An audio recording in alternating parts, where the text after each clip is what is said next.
Digital शिक्षा के online class में मैं रमन आप सभी का स्वागत करता हूँ। ये जीव विज्ञान की क्लास है और जीव विज्ञान में हम पढ़ रहे थे उत्सर्जन तंत्र।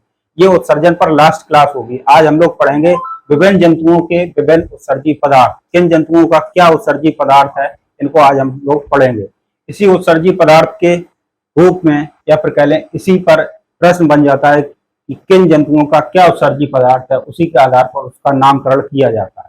ठीक, अगर कोई व्यक्ति है वह प्रोटीन को लेता है, किसको? प्रोटीन को खाता है, प्रोटीन। तो प्रोटीन का जब विखंडन होगा तो क्या मिलेगा? अमीनो अम्ल, अमीनो अम्ल। और क्या प्राप्त होगा? Ammonia, NH3।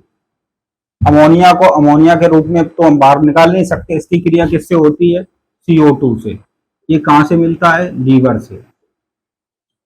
ठीक, तो यह बन जाता है यूरिया, NH2CO NH2।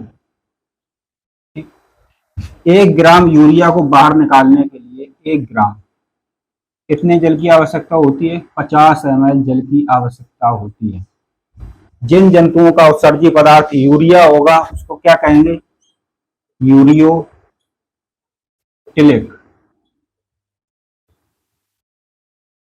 कोई दिक्कत?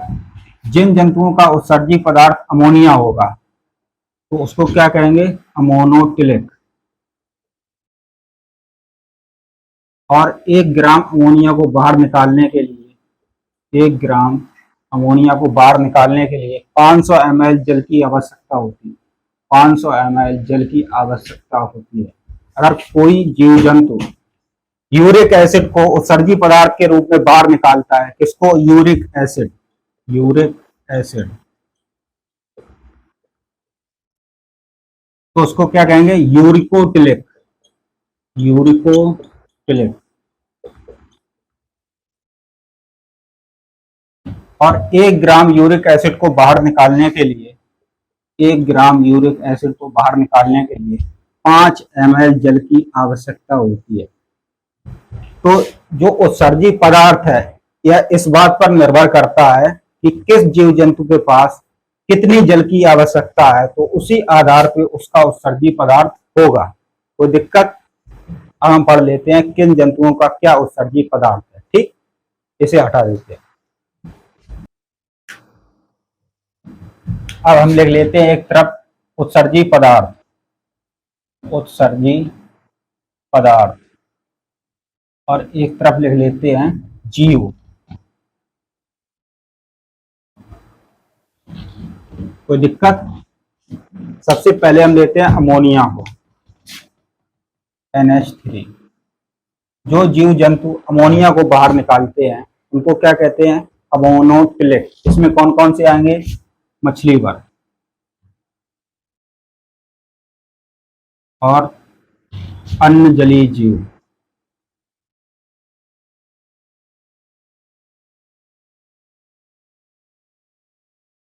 जिन जीव जंतुओं के पास जल की मात्रा अधिक होती है उनका उत्सर्जी पदार्थ क्या होगा? अमोनिया। और उसको क्या कहेंगे? अमोनोटिलिक। इसमें कुछ और भी जीव आते हैं जो अक्सर कर परीक्षा में पूछ लिए जाते हैं, उनका हम सीधा सा नाम लिख देते हैं। जैसे क्या है? अमीबा, पैरामीशियम,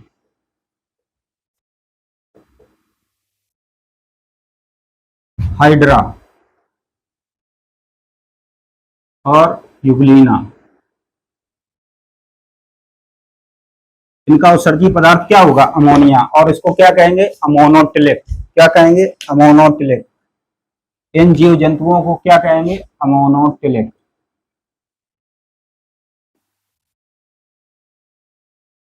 कोई दिक्कत? जो जलीय जीव जंतु हैं उनको क्या कहेंगे?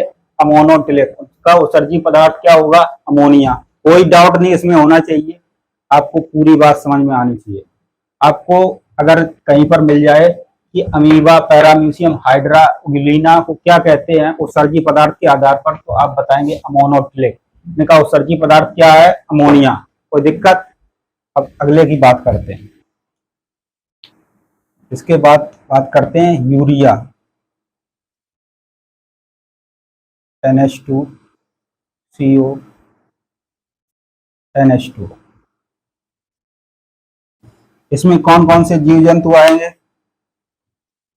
जैसे मनुष्य, अन्न स्तनधारी, अन्न स्तनधारी। और कौन आएंगे? उभयचर, उभयचर। जैसे मेढक, मेढक को क्या कहते हैं? यूरियोटिलिक। इसका उत्सर्जी पदार्थ क्या होगा? यूरिया। मनुष्य, अन्य स्तनधारी जिनके पास सामान्य जल की मात्रा होती है। कोई दिक्कत? अगर दिक्कत है तो कमेंट करके बताइए, हम उसको दोबारा अगली क्लास में बताएंगे। इसको क्या कहेंगे? यूरियोटिलिक, यूरियोटिलिक। अब एक और बचता है, कौन सा? Uric acid, uric acid. इसमें कौन कौन से जीव आएंगे? जैसे पक्षी वर्ग, पक्षी वर्ग, कीट वर्ग। कौन से आएंगे? पक्षी वर्ग, कीट वर्ग। और कौन आएंगे? स्थलीय सरीसृप। पक्षी वर्ग, कीट वर्ग, कौन सा? कॉकरोच, मच्छर, मकड़ी। और क्या आएगा? टिड्डा। कोई दिक्कत यहां पर? और कौन सा आएगा? स्थलीय सरीसृप।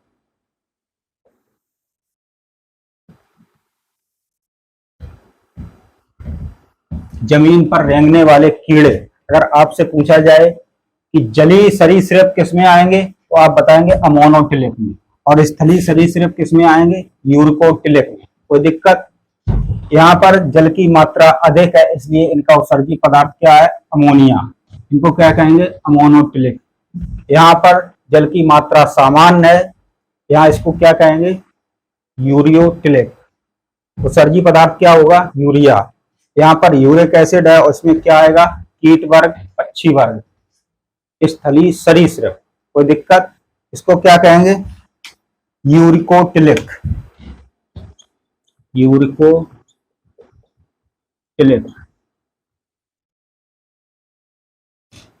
कोई दिक्कत? अगर नहीं समझ में आया है तो कमेंट करके बताइए। चैनल को सब्सक्राइब करिए, क्लास को लाइक करिए, शेयर करिए। अगली क्लास में हम अगले टॉपिक पर बात करेंगे। धन्यवाद।